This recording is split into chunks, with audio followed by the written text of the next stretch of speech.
Assalamualaikum warahmatullahi wabarakatuh. Apa khabar semua? Semoga semuanya sihat-sihat sejahtera dan dilindungi Allah. Kembali sekali lagi kita kepada satu lagi segmen bersama saudara Abu Bakar Tan pada hari ini di ZR Sports On. Satu podcast yang membicarakan tentang sukan negara dalam apa saja bidang sukan. Tapi untuk segmen kali ini kita nak bicarakan tentang pasukan bola sepak negara. Bukan isu-isu yang sedang hangat diperkatakan, tetapi mungkin kita akan masuk sedikit, tetapi lebih kepada keperluan untuk pasukan Harimau Melaya lebih maju lagi ke hadapan hanya dengan menggunakan pemain lokal. Jadi maksudkan pemain lokal ni adalah pemain yang dilahirkan di bumi Malaysia ini tanpa mendapatkan khidmat ataupun membawa masuk pemain warisan atau menaturalisasikan pemain-pemain import yang sedang bermain dalam Liga Malaysia. Sebelum kita berbincang, kita kena faham dulu bahawa naturalisasi ni ada dua peringkat, iaitu pemain warisan yang mempunyai darah keturunan Malaysia sehingga ke tahap datuk atau nenek, ataupun pemain yang telah bermain di negara ini selama lebih daripada 5 tahun. Dan dia kena duduk di negara ini tanpa keluar bermain di tempat lain selama 5 tahun baru dibenarkan untuk disaksikan. Jadi dulu di zaman Muqtadari, Ghani Minhaj, Sojin An dan sebagainya, even dalam zaman Zainal pun kita menggunakan semua 100% pemain tempatan. Even Razali Alias yang menjadi pemain naturalisasi zaman moden yang pertama di Malaysia agak sukar untuk menembusi pasukan kebangsaan. Tetapi hanya baru-baru ini saja FAM mengusahakan pemain warisan dan memberikan kerakyatan kepada pemain import yang telah pun berada di Malaysia ini lebih dari 5 tahun. Jadi sekali lagi saudara Ben, pandangan saudara Ben, kerana saudara Ben ni dia pernah mengulas sukan daripada zaman Muqtadari ke Zainal Abidin, Bola Salih dan sebagainya. Jadi dah tengok dah kembangan bola sepak. Soalan pertama yang paling utama sekali, mampu tak Malaysia maju dalam bola sepak di peringkat internasional jika menggunakan 100% pemain yang dilahirkan di Malaysia ini? Kemampuan itu ada, ada kemampuan.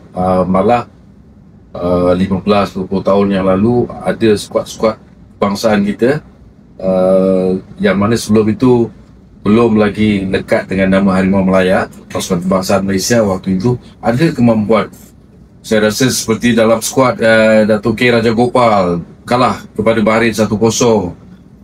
Lepas itu kalau kita lihat skuad belia bawah 23 yang dibimbing oleh Datuk Ong Kim Swee layak ke peringkat 10 akhir Piala Asia. Malah Dolah Saleh, pasukan Dolah yang dibimbing Dolah Saleh juga telah menampilkan corak permainan yang boleh dikatakan setara, yang ada kemampuan untuk menginjak dari tahap bola sepak Asia Tenggara ke tahap Asia. Jadi menggunakan keseluruhannya pemain-pemain tempatan. Kemampuan itu ada, tetapi soalan besarnya adalah matlamat yang ingin dicapai itu mungkin mengambil masa, dan juga kalau dilihat masa yang diambil itu dari sekarang, maksudnya banyak tahun lah. Memang sukar lah untuk melihat melepasi sampai ke tahap bola sepak Asia menggunakan pemain-pemain tempatan. Sebab itulah, dan juga kalau saya tengok dalam internet, kebanyakan negara dah tak ada negara yang tanpa pemain-pemain warisan, pemain-pemain dari luar tu. Jadi keperluan tu ada sebenarnya, ruang tu ada. Landscape bola sepak antarabangsa pun pasukan-pasukan kebangsaan banyak menggunakan pemain-pemain luar. Juga yang dulu kita pernah, bila Singapura menurunkan pemain naturalisasi daripada Bosnia, daripada China juga pernah menewaskan kita Singapura. Waktu itu kita mempersoalkan jugalah dengan tenaga luar. Jadi kalau kata nak 100% menggunakan pemain-pemain tempatan, kemampuan itu ada. Cuma kesabaran itu, apakah kita ada kesabaran? Saya rasa tidak, jawapannya pun dah ada. Sebab itulah kita banyak menggunakan ataupun sudah mula menggunakan kesempatan daripada pemain-pemain daripada naturalisasi ataupun pemain warisan ini. Jadi kalau nak berbalik, kalau ada kesabaran, kemampuan pemain-pemain tempatan untuk sampai ke peringkat Asia dan juga untuk cuba melayakan diri ke Piala Dunia lah katakan ya. Saya rasa ada, cuma dia memerlukan satu kerangka yang benar-benar padu lah ya, kerjasama framework yang betul-betul menggembling semua pihak daripada pembangunan bakat yang dijungkir, struktur ataupun kualiti liga yang ada, untuk membawa pemain-pemain, memastikan ada kualiti pemain-pemain yang boleh ditengahkan walaupun semuanya pemain tempatan untuk bersaing di peringkat Asia. Kemampuan ada tapi tak semudah itu. Kita sekarang dah di era profesional. Okay? Bola sepak kita ni terkenal di Asia waktu sebelum profesional. Zaman Muhtadari, zaman Sochin Han, semua tak ada profesional, semua bekerja dengan PKNS, Betul. bekerja dengan bank. Petang-petang lah, pukul 5 baru dapat pelepasan untuk keluar pergi latih, pergi bermain dan sebagainya. Tapi kenapa bila profesional ni kita tak boleh dapat pemain yang lebih bagus untuk bertanding, bersaing? Jangan kata Asia lah, Asia Tenggara pun kita struggle. Kita hanya sekali je dapat jadi champion Piala AFF di bawah Darjah Gopal. Waktu tu memang betul-betul 100% pemain lokal. Walaupun dengan sama Indonesia yang memulakan dan Singapura yang memulakan pemain prestasi. Okay, Indonesia ada Gonzales, manakala Singapura ada yang Mas Saleh itu jadi pemain prestasi. Ya. Pemain naturalisasi itulah, ini mengikut kita seperti mengikut era ataupun konsep profesionalisme yang diterapkan oleh FIFA, oleh AFC. Maknanya industri bola sepak ni memang ke arah profesional dan dibenarkan dan juga digalakkan untuk menggunakan pemain-pemain liga tempatan, dibenarkan untuk menggunakan pemain-pemain import ya. Open market lah kan. Jadi 1989 kita bermula dengan Liga Semi Pro, mula masuklah beberapa ada negara juga ambil pemain-pemain Siam import Prakut dan sebagainya, Kelantan ataupun banyaklah waktu tu Abbas dan Alistair. Jadi waktu itu 2, lepas tu 3. Cumanya pasukan kebangsaan menggunakan pemain-pemain tempatan dengan kualiti liga yang boleh dikatakan waktu tu kita rasakan tinggi lah. Bagus. Pemain-pemain import pun berkualiti ya.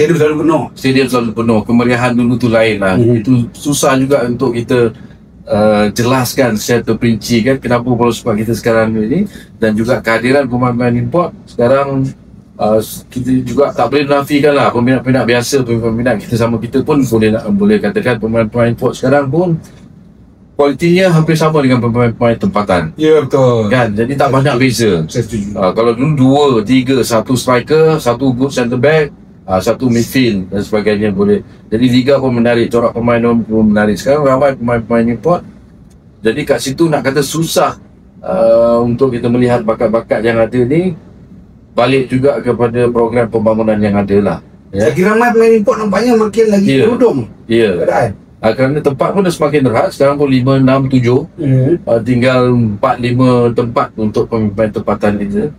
Ditambah pula dengan program pembangunan yang ini persoalan besar lah. Z pun tahulah kan, maksudnya program NFDP, pembangunan bola sepak negara kan, maksudnya kenapa bakat-bakat tu mungkin peluang yang terhad, mungkin kehadiran jurulatih yang tidak mempunyai meletakkan kepercayaan sepenuhnya, tidak sempat untuk menggilak bakat-bakat yang ada daripada pasukan belia dan pasukan remaja dan sebagainya, dan sekarang lambakan pemain-pemain import dekat sana lagi tenggelam lah. Kalau ada pun bakat-bakat pemain yang kita ada, kita tak dapat pergi jauh. Semakin banyak bercakap, semakin banyak soalan yang timbul dalam kepala saya yang saya nak tanyakan pandangan. Tapi kita pergi satu persatu kalau sempat. Okey, kita dulu ada bermula dengan Malaysia B. Okay. Kemudian kita wujud pula Malaysia B dihapuskan, kita wujudkan dengan Harimau, skor Harimau. Dari kebangsaan kita ada skor Harimau.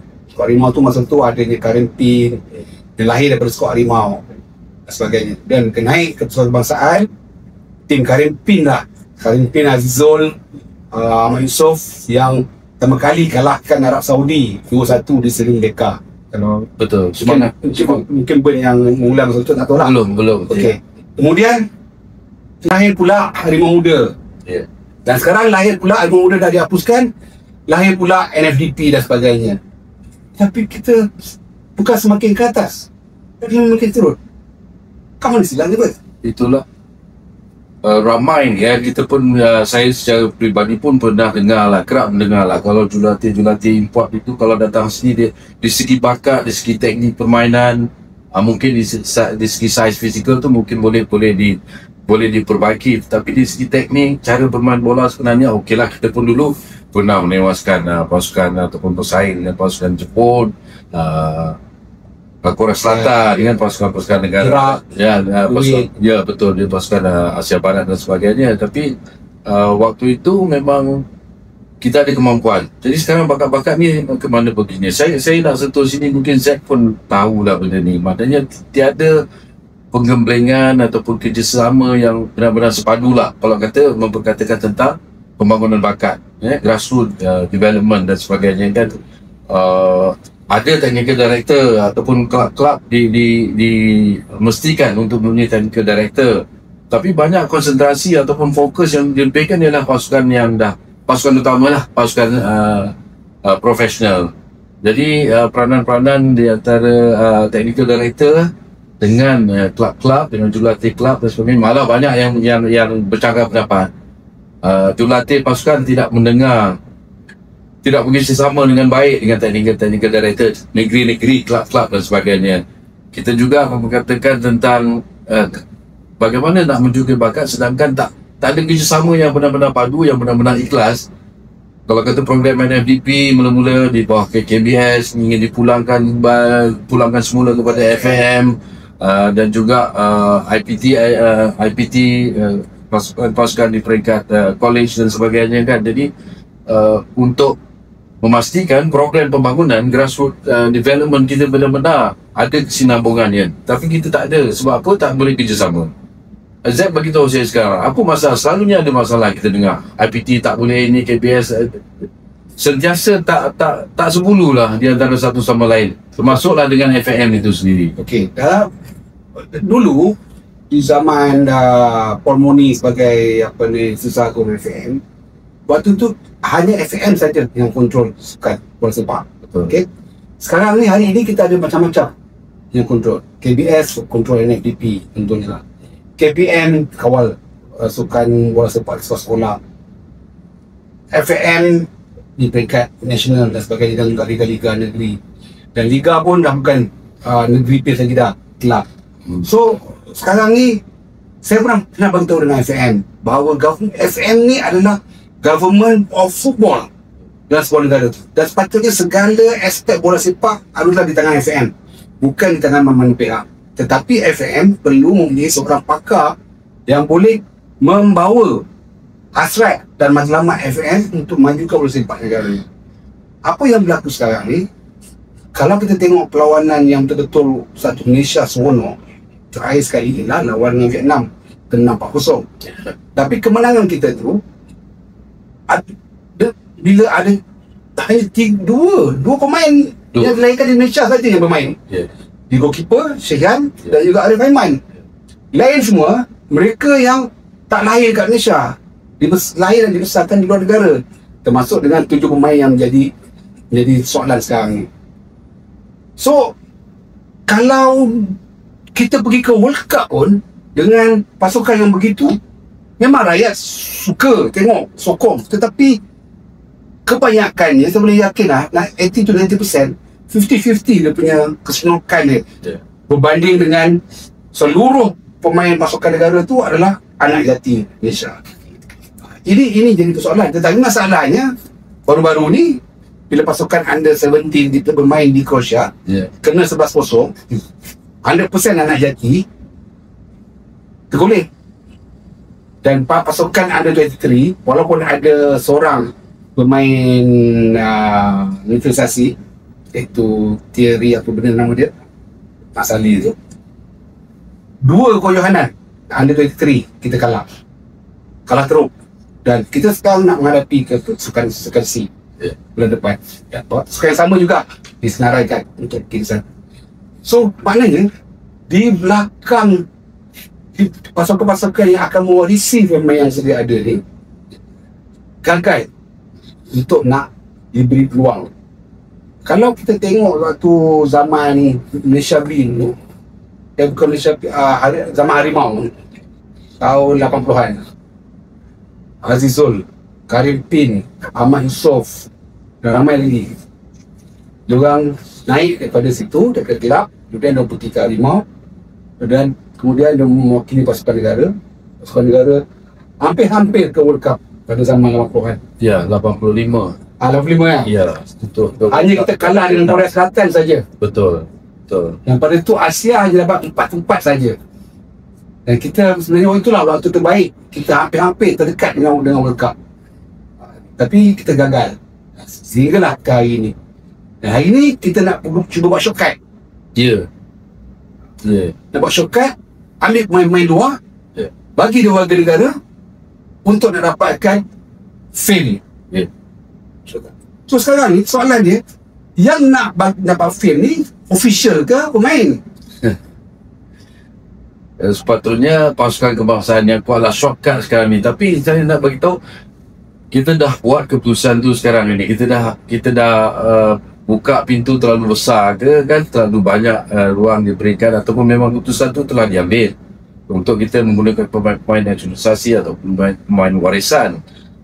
Jadi kesabaran tu memang macam seolah tidak ada lah. Kita dah daripada zaman Dola, Zainal, kita struggle juga waktu itu. Bukan waktu itu pun kita pun bergelut lah bila jumpa pasukan dari Asia Tenggara. Betul. Tapi kalau kata kita nak kaitkan sama ada mampu, mereka ada kemampuan, tapi memerlukan balik apa yang kita katakan tadi, terus mencari pemain-pemain yang benar-benar boleh menyumbang kepada kualiti pasukan kebangsaan. Kita ada NFDP saja kan?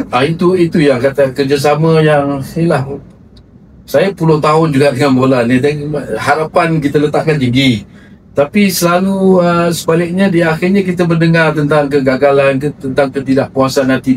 Tak pernah ada benar-benar program yang saya dengar, yang kita tahulah, bukan saja dengar, yang kita tahu dilakukan sehingga ke penghujungnya. NFDP ada 1-2 pemain dan sebagainya, ataupun sepatutnya menjadi tapak semayan untuk pemain kualiti. Tak menjadi. Tak ada program yang betul-betul kita dapat lengkapkan dengan apa masalah dia? Satu tu tentang FAM tak setuju dengan ini jabatan ataupun KBS ada ego dia yang tersendiri dan sebagainya kan. Kelab-kelab tidak pula ingin menggunakan pemain terlalu cepat dan sebagainya, pengijrahan dan sebagainya. Juga kalau nak satu lagi situasi, suka atau tidak, daripada corak permainan yang kita tunjukkan, yang terutama sekali bila perlawanan-perlawanan yang kita nampak, kenapa pemain bola sepak Malaysia bawah 23 dan sebagainya, skuad kebangsaan juga ada main tak bagus, dan macam ataupun cara kita bermain bola tak macam dulu, lancar zaman Zainal, Mokhtar dan sebagainya kan, dengan cara tak. Saya mungkin ada masalah kejurulatihan lah, saya rasa kan. Kalau tengok pemain-pemain bawah 17, bawah 19, berbanding dengan pemain-pemain Thailand, pemain Vietnam, mereka macam free tau, Zack ya. Dia cara bermain tu kita nampak macam itulah cara nak main bola dengan selera permainan yang nampak mereka melakukan sesuatu. Tapi sedangkan tim kita selalu main macam kaku, macam takut, tak ada keyakinan, dan hal-hal ini saya rasa berbalik juga di samping program-program pembangunan yang tak dilengkapkan, tidak dijalankan secara sepenuhnya, secara bekerjasama dengan semua pihak. Selain pada itu, saya rasa silibus ataupun bab hal perihal tentang kejurulatihan kita pun, coaches kita juga perlu benar-benar melihat ini dengan penuh tanggungjawab kan. Mereka ada tanggungjawab itu, kerana kenapa tim kita, budak-budak kita main bola cara macam takut, tak ada confident, bola kontrol lainnya. Saya rasa ada hal-hal coaching yang juga perlu FAM ke semua pihak memastikan coaches-coaches yang benar-benar mempunyai passion untuk mencari, membimbing, menggilak pemain-pemain muda yang sampai ke kualiti pasukan kebangsaan. Okey, itu benda sentuh about coaches. Saya punya concern adalah pemain, mentaliti dia. Kalau kita tengok, yalah, minta maaf lah, saya banyak comparekan dengan zaman Muqtaddari. Sebenarnya bola sepak di zaman Muqtaddari, Sochin An, itu adalah zaman susah. Zaman susah. Mereka tak kaya, mereka tak memandu kereta mahal-mahal, kereta mewah. Rumah mereka rumah teres, kecil je. Dan mereka tak ada bergirlfriend-kan stewardess dan sebagainya. Dan mereka pun tak berkemampuan untuk, kalau tak main bola, mereka tak boleh pergi luar negeri. Tak mampu nak pergi luar negeri. Tapi zaman sekarang ni, player mentaliti dia orang. Saya ada terbaca satu cerita tentang badminton Indonesia, China. Kenapa China berjaya melahirkan berlapis-lapis pemain badminton dia orang. Dia kalau hilang seorang, ada je berdiri kat bawah tu yang bersedia untuk nak gantikan. Sebab pemain-pemain dia hormat coach.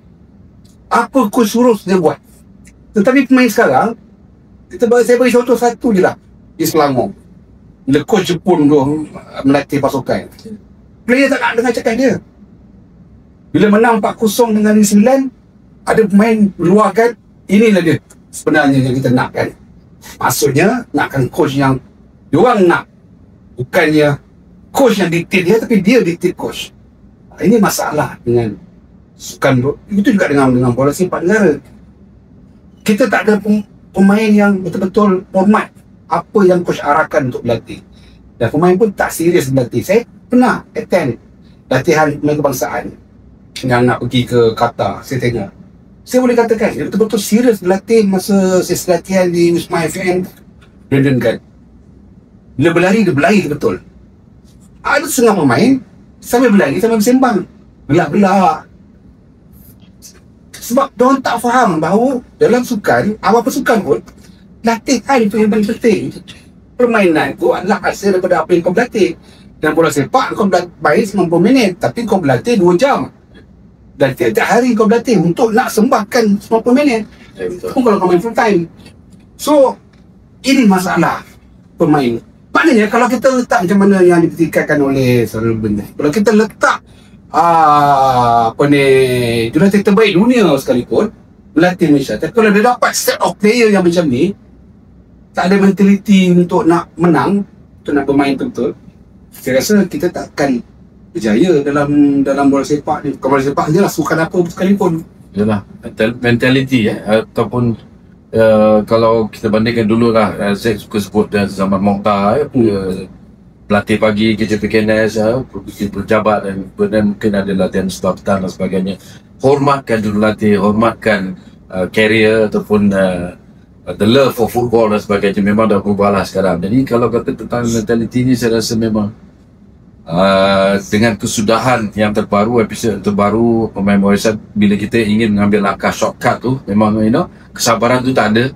Betul, daripada last kita layak 80-an dan sebagainya, dulu layak sebagai tuan rumah Piala Asia dan jadi kita agak terdesak, ataupun kita juga dah buat keputusan yang memang kita perlukan shortcut ni, kita keputusan tu dah buat kan.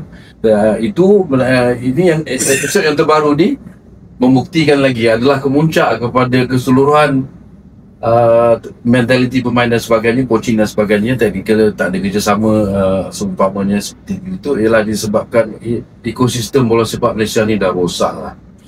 Saya Keseluruhannya lah. Betul. Saya fikir macam ni, kalau pemain yang ada ni betul-betul bagus, tak perlu pun usaha-usaha yang membawa masuk ramai pemain warisan. Itulah yang betul. Itu je. Seolah macam kita ada satu company, kalau staff kita dah rasa bagus, buat apa kita nak pergi outsourcekan kerja tu kepada orang lain?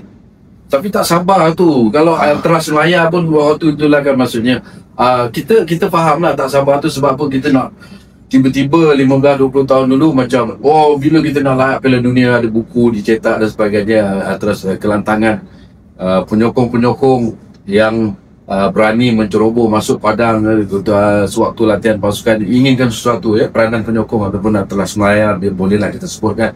Maksudnya tak sabar kan, kita nak layak ke Piala Asia, kita nak layak ke Olimpik, kita nak layak ke Piala Dunia. macam terdesak lah. Jadi itu yang menjurus ke arah program-program ataupun niat untuk memastikan menguatkan pasukan kebangsaan dengan cara shortcut ni kan. Yang mana saya kaitkan tadi, kat situlah betapa rosaknya ekosistem bola sepak kita. Kelab, liga profesional, tak hormatul latih, pemain tak ada thinking players lah. 10 tahun lah ramai peminat katakan, coaches pun merungut, kita tak ada thinking players dan sebagainya. Itu semua bergantung ataupun disebabkan oleh ekosistem kita ni memang dah rosak lah. Well, saya ni pengalaman lah kan, ada coach yang mendengar cakap player. Dia datang, dia dengar cakap player. Hari ni kita nak training sekarang, tak payahlah coach, kali ni kita buat macam-macam lah. This is a culture yang sebenarnya merosakkan ekosistem bola sepak kita. Dan benda tu saya alami sendiri. Saya tahu berlaku benda tu. Dan ada juga yang player yang tentukan apa corak latihan yang nak dibuat. Jangan kata coach fizio fitness coach punya cara pun dia nak petikaikan. So ini yang jadi sepatutnya tak macam tu lah. Sepatutnya tak macam tu. Kebetulan pula malam tadi baru saya nonton satu filem Hindustan. Tapi filem Hindustan ni mengisahkan pasukan hoki wanita India. Okay. Satu sejarah di mana mereka masuk ke World Cup di Australia, dan ni kisah benar. Mereka muncul juara pada World Cup tu. Dalam pasukan tu ada satu pemain senior. Dia cuba menghasil pemain lain untuk boykot coach tu. Ini sebenarnya yang berlaku dalam Malaysia juga, bola sepak Malaysia. Sebenarnya bukan bola sepak saja, sukan, semua sukan. Kalau kita tengok yang hoki jelas, memang masalah coach pada saya. Sajid memang tak mampu nak bawa tim ni. Dia tak ada kualiti untuk nak bawa tim ni. Kita ada set of very good players, tapi kenapa ramai player bila nak ambil coach Sajid saja ada yang terus retire daripada hoki, dan yang tinggal tu bagus tetapi dia tak boleh bentuk kemenangan untuk pasukan hoki. Dan saya tegas mengatakan bahawa PHN harus tukar coach, sebab kita tengok kegagalan demi kegagalan dan kita nak menuju ke World Cup this year. Kita ada satu lagi sesi kelayakan untuk nak ke World Cup. Tapi kalau gini cara dia, memang tak ke mana. Badminton double kuat, bergu kuat, single kita hancur. Baik lelaki perempuan juga cerita lah. Kita sekarang dah jadi macam nation of doubles dalam badminton. Semua negara gerun, satu lagi. Tapi even double bagus pun, tapi macam contoh Azri Rayuk dengan Tan Wee Kiong, dah tua baru dia dapat successful. Bila dia keluar bam, baru dia berjaya. So benda-benda ni pun kita nak tengok apa masalah dalam sukan badminton. Adakah mereka tak boleh nak ikut macam mana Prince Boone pernah buat kepada Lee Chong Wei dulu? This is a relation between players and coach. Coach macam saya setuju sangat apa yang abang cerita tadi. Coach kena seorang yang betul-betul tahu tentang sukan yang dia buat tu dan tahu teknik-teknik latih pemain. Saya nampak Miss Bond adalah seorang yang sangat berkaliber dalam bentuk pemain, dan dia berani untuk paksa pemain, kau turun 4 pagi, kau training. Kalau kau tak nak, kau tak boleh pergi pegang dunia dalam badminton ni. Nicole David pergi ke juara tahap dunia. Aizul Rasmi, saya pernah tengok satu video, dia mengayuh di basikal yang statik. Di sebelah dia masih nak menuju ke Olimpik. Sebelah dia ada tong drum besar. Di belakang dia Fatihah. Duduk kayu. Coach Beasley. Kayu buat entah. Latihan. So itu level latihan yang diorang pergi. Ke M Karatu Meliang lah. M Karatu. Saya lagi okey. Player paling benci M Karatu bila dia suruh lari tangga stadium. Panjat tangga stadium. Dulu zaman kita masa bermain, pemain Selangor, pemain KL, pemain national, Lake Garden tu punya bukit. Jadi tempat orang untuk berlatih, build up fitness. Sekarang ni kalau nak suruh pelatih ni lari 5 round pun dia rasa salah, aku dah level international, aku pro, takkan nak lari 5 round stadium. Pemain sekarang manja lah. The word, that's the word. Main sekarang manja.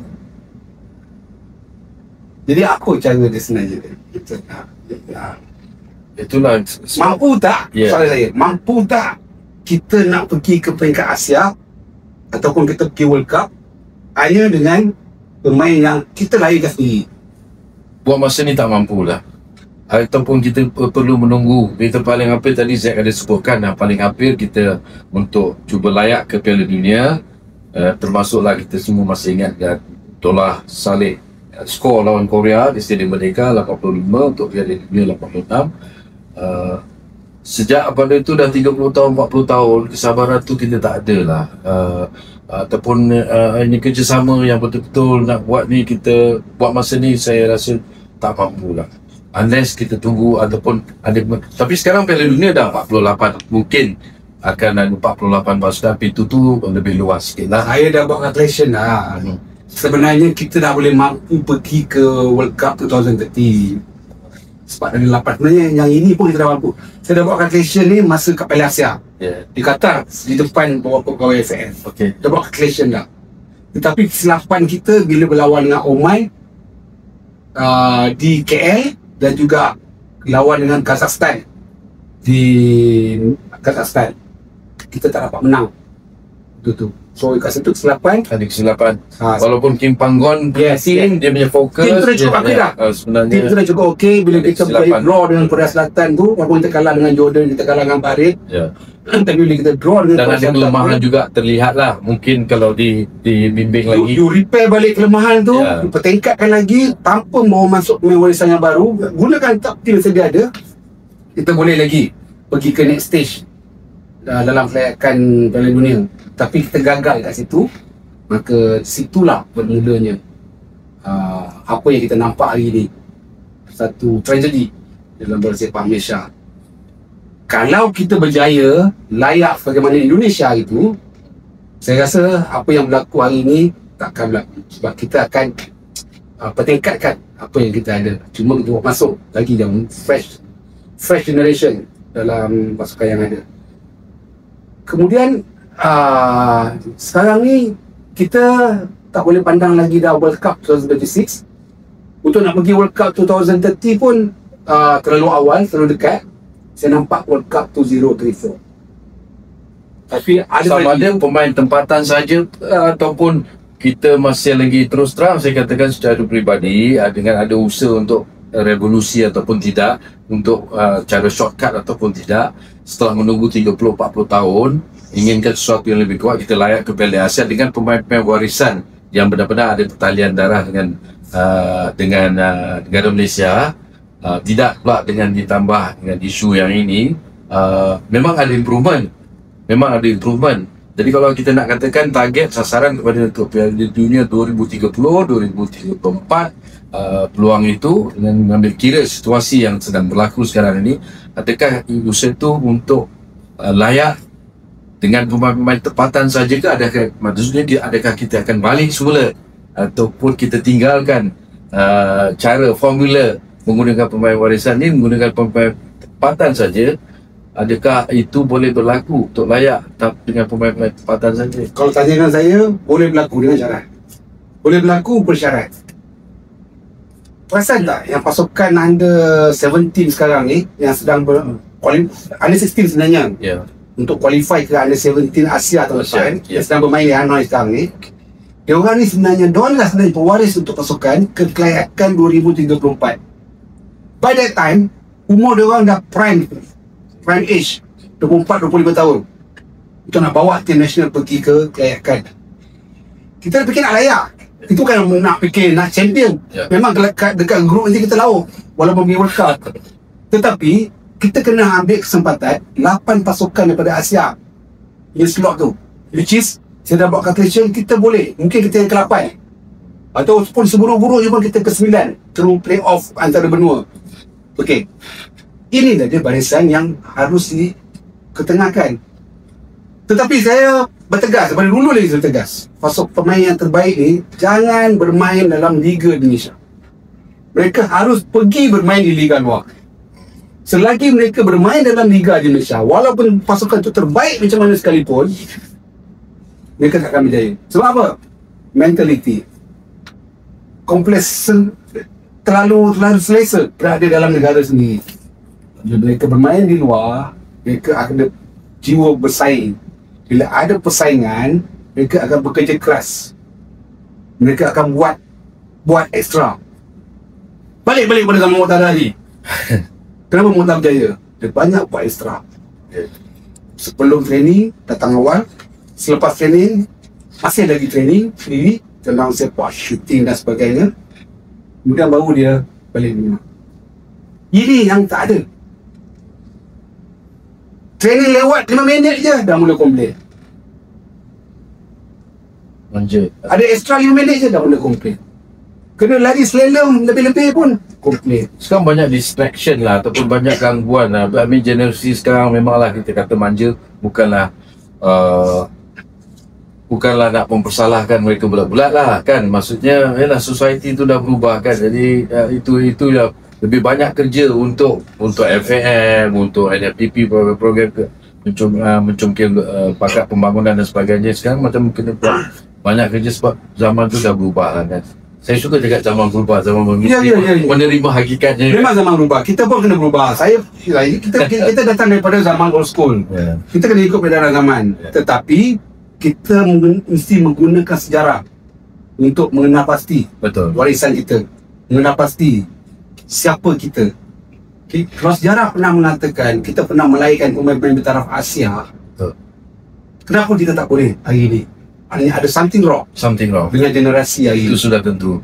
So macam mana nak rectify? Ini tugas pegawai-pegawai kesatuan, tak kisahlah di mana pun sukannya. Ini tugas mereka untuk mengendalikan.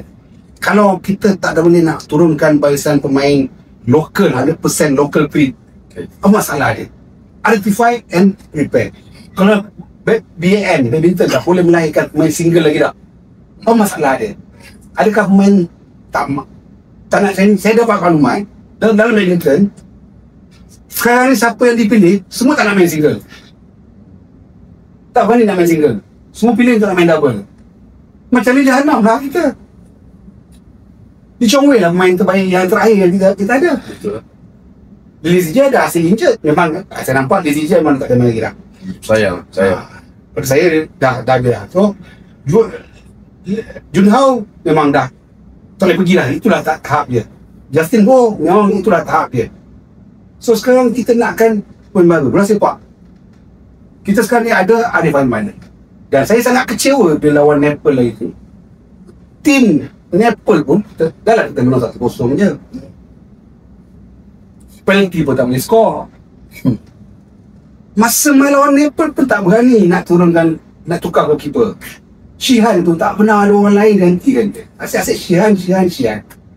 Berkarat goalkeeper ni. Lepas tu Fazal Halim kenapa tak diturunkan di peringkat awal? Ini dia masalahnya. Dan kita tak berani nak turunkan. Tahu tak? Masa kita lawan Laos menurunkan pemain muda. Ya. Dan kita menang berapa ya? Tak menang besar pun dengan Laos. So kita cuma menang besar dengan Vietnam hanya sebabkan oleh pemain-pemain yang saya tak boleh bayangkan yang tidak main bulan Mac nanti. Itu yang kesabaran tu yalah. Dah banyak tahun tunggu, adakah kita sanggup untuk tunggu lagi untuk sambil menantikan yang bakat ni dibimbing dengan betul, pemain-pemain yang istimewa akan lahir 2-3 pemain yang begitu pemain yang besar, transisi daripada di peringkat remaja, kalau dapat masuk ke kelab.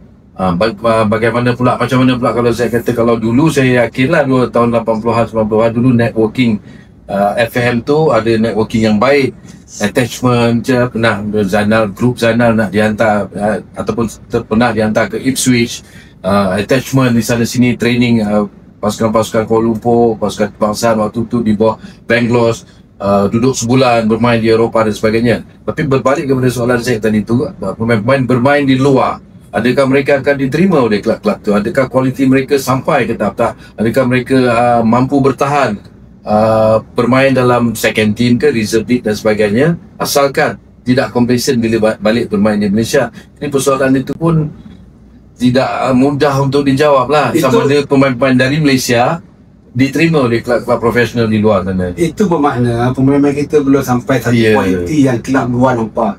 Tosan lebih jauh lah. Syarat pemain ASEAN, kota pemain ASEAN dalam kelab-kelab bukan saja di Liga Malaysia, di semua liga di ASEAN. Okay? Kita banyak bawa pemain ASEAN untuk memenuhi kota tu. Saya rasa satu atau dua. Format Liga Thailand pun ada. Okey. Ataupun pemain kota pemain ASEAN. Ini ada lah dalam liga lain. Thailand ada kan? Dalam format diorang. Ada lah. Kena ambil pemain ASEAN. Satu. Okey. Berapa orang pemain Malaysia yang pergi bermain di Liga Thailand, Liga Indonesia, Liga Filipina, Liga Singapura? Buat. Even negara Asia pun tak nak ambil. Sudah. Tak ada offer pemain Malaysia main dalam liga dia orang. Kecuali yang ada pun, kalau ada pun yang pemain warisan. Jongkul pergi ke Jepun. Sakawi pernah ke Thailand sekejap kan? Sekejap, tapi tak ada lah. Menuju dah sekarang ni dah makin merudum. Jadi pemain skuad bawah 17 sekarang ni, Tuan Z bagi tahu untuk itulah sepatutnya sandaran transisi mereka untuk untuk mereka nak main di luar memang belum lagi sebab umur 17. Saya tahu macam mana kelab ni punya cara nak mengambil ni. Pertama sekali kau kena main kebangsaan. Kena main national team yang senior team. Walau atau umur 20 pun under 23. Okay, untuk pemain bawah 17 ni nak main dalam senior team memang kalau kita tengok trend coach sekarang tak berani. Kecuali kau memang super bagus. Tapi untuk kita kena bagi dia peluang dalam 2-3 tahun lagi. Dan pemain-pemain ni kena ada azam dalam jiwa untuk nak bermain di luar negara. Jangan selesa dengan makanan, dengan girlfriend, dengan kawan-kawan dekat Malaysia ni. Memang cabaran dia main luar negara, nombor satu makanan, terutama pada pemain Muslim. Okay. Lepas tu kau terpisah dari kawan-kawan, keselesaan. Tetapi fikirkan tentang kau nak main untuk negara, nak bantu negara. Tapi ini tak pernah. Anak-anak muda Malaysia dulu tak ada kekuatan tu lah rasanya. Ini masalah. Dia pun sangat sedikit. Dan saya pun baca sejarah juga. Kata Mukhtar, Zainal pernah ditawar bermain di luar negara. Silap Mukhtar. Gani pun ada Dato' Gani. Itu dah tak nak pergi. Kalau dia orang pergi, dia orang dah jadi super legend dekat Malaysia. Bermain di Hong Kong, Funky, Chow Chi Kiong. Itu main di Hong Kong. So, dia orang main di Hong Kong. Saya pun tak tahulah. Kualiti Liga Hong Kong pun lebih kurang. Maksud kualiti Liga Hong Kong tak adalah bagus mana pun. So, kita nakkan pemain negara kita bermain di liga-liga yang lebih hebat. Contohnya, saya bagi contoh lah. Saya pasal juga sini. Saya kecewa Arif Aiman ada lagi main dalam local league. Level Arif Aiman, Faizal Halim tu bukan di local league. Level Arif Aiman tu sama ada di Japan League, Korea League ataupun di liga-liga Arab. Qatar League, Arab Saudi League dan sebagainya. Itu baru kita boleh kata mereka ni memang very outstanding. Tapi selagi kalau kau dipanggil bintang tapi masih bermain dalam liga kebangsaan ni. Tapi saya mengakui tak, kita akui kan pemain warisan yang bukan yang ada isu ni lah kan. Matt Davis, Corbinong, Roman Morales naturalisasi sekarang. Itulah pemain John Cools ya. Kualiti kita daripada yang zaman sepenuhnya pemain tempatan. Sebelum tu kita ada Liridor, Litan dan sebagainya kan. Adakah kita mengakui memang tidak termasuk tujuannya usaha yang semacam yang tak jadi ni yang tengah teruk ni. Tim kita kuat jugalah, dah improvement tu ada. Improvement ada. Tim dah bagus. Tapi kalau nak ke Piala Asia, nak layak Piala Dunia, itu yang usaha. As time goes by, umur diorang pun dah makin meningkat. Ahli sukan ni, satu faktor yang paling utama menyebabkan diorang retire daripada bermain ataupun tak mampu bermain di peringkat yang semakin tinggi sebagai faktor usia. Tak mampu nak jalani latihan yang tahap tinggi, yang melangkaui usia dia. Latihan yang tahap tinggi ni memerlukan badan yang betul-betul kuat, dan mental yang betul kuat untuk nak jalani latihan tu. You tak boleh expect you nak main untuk national level, training dia sama dengan di level club ataupun di level sekolah-sekolah atau level negeri ni. Different. So, bila you pergi national team, you punya body dah kena get ready untuk pergi training. Daripada segi fitness, body fitness dengan match fitness. You kena selalu bermain. Coach national, dia tak ada masa untuk nak train you. Dari segi body fitness ni, dia cuma train you tactical je. You dapat player dalam untuk paling lama pun 2 minggu. Ya, So dah pasal 2 minggu, you tak akan nak buat training. Sebab 3-4 hari sebelum game, body you punya training load kena turun. Kalau body you masih ada training load terlalu tinggi, lebih daripada 100%, periodization dia. yes, tak boleh, you tak boleh nak sembahkan terbaik dalam perlawanan. You kena turunkan training load itu, baru you boleh add the performance ni. Baru you boleh perform. Itu tugas national coach. So, kerja-kerja kelab ni untuk nak bentuk body pemain ni. Tapi kalau kelab tu punya training tak achieve lagi, salah. Kelab pun bermasalah gaji dan sebagainya kan. Dengan masalah gaji lagi, kau ambil player yang masalah gaji. Itu sebab saya cakap dah, tim under 23 yang pergi ke Sukan C tu. Okey. Jangan hantar. Kita tunggu keputusan Sukan C nanti. Yes. Jangan hantar pemain yang hanya dalam Liga Super. Kau ambil pemain sebabkan dia Liga Super tapi dia punya minit permainan pun terlalu sikit. Ya. Kau ambil dia main untuk nasional, baik kau ambil budak-budak dalam Liga A1, tapi dia selalu bermain. Itu satu teori, betul? You tak boleh ambil orang yang asyik duduk kat bench. Nak main dekat international level. You must remember, Indonesia is very strong under 23. Thailand, Vietnam itu saya cerita lah dari segi Indonesia dengan naturalisasi pemain keturunan Belanda dia lah pemain kan. Indonesia, keturunan Belanda tu semua faham. Dia dijajah oleh Belanda. Kita Malaysia ni kalau ada keturunan England memang logik lah. Saya pernah duduk England 6 tahun. Okey. So banyak tengok dah generasi kita di sana. Dan juga ada yang orang Malaysia yang pindah dan lahirkan anak minat bola. Tetapi bila masuk kita ada warisan di Argentina, Brazil, aku rasa ada datang tu. Persoalan yang sedang dijawab lah sebenarnya apa yang telah berlaku. Mungkin ada laporan kata ada 1,200 rakyat Malaysia yang pernah tinggal di sana. Tapi untuk 1 juta pun nak melahirkan pemain bola berkualiti tinggi, Ya. susah. Kemungkinan tu agak mengejutkan jugalah kan. So ini dah tahap bola sepak kita sekarang ni. Dan saya rasa pun dah bagi satu pandangan yang agak bernas tentang apa nasib kita dalam bola sepak dan adakah kita mampu nak pergi ke Sukan Piala Dunia. Dan soalan terakhir, bila kita boleh pergi Piala Dunia? Dengan pemain warisan atau tanpa pemain warisan? Tanpa pemain warisan. Tanpa pemain warisan. 100% pemain tempatan. 20-30. Sekarang ada 8 kota ni. 8 kota. 26, 30. 20-38 lah. Dengan syarat semuanya bekerjasama, masih lagi pemain-pemain yang mencari pemain kualiti perlu dipertingkatkan lah kan. 20-38 budak tu sekarang umur berapa tahun? Sekarang 13 tahun dan Kelayakan 2035 lah kelayakan. ya. Kelayakan 2035, 36 maknanya 10 tahun lagi Ya. So budak tu sekarang 5 umur tahun, 7 tahun. 15, 14 tahun. Okey. Ya. 13, 14, 15 tahun lah. Ya. Masuk sekolah menengah. Under 15 lah. Nak cari formula Malaysia, bola Malaysia nak layak Piala Dunia ni macam mustahil pun ada. Ataupun harapan tu tetap ada pada kita. Kita nak, kalau kata nak semua pemain tempatan, ya kita letakkan harapan tu lah. Dengan syarat semua pihak bekerjasama lah. So kepada semua parents yang ada anak-anak yang minat bola sepak, kalau nak tengok Malaysia, ibu kata saudara Ben, Malaysia pergi ke World Cup 2038. 2008 anak-anak yang sekarang ni berumur 12 tahun, 13 tahun, 14 tahun.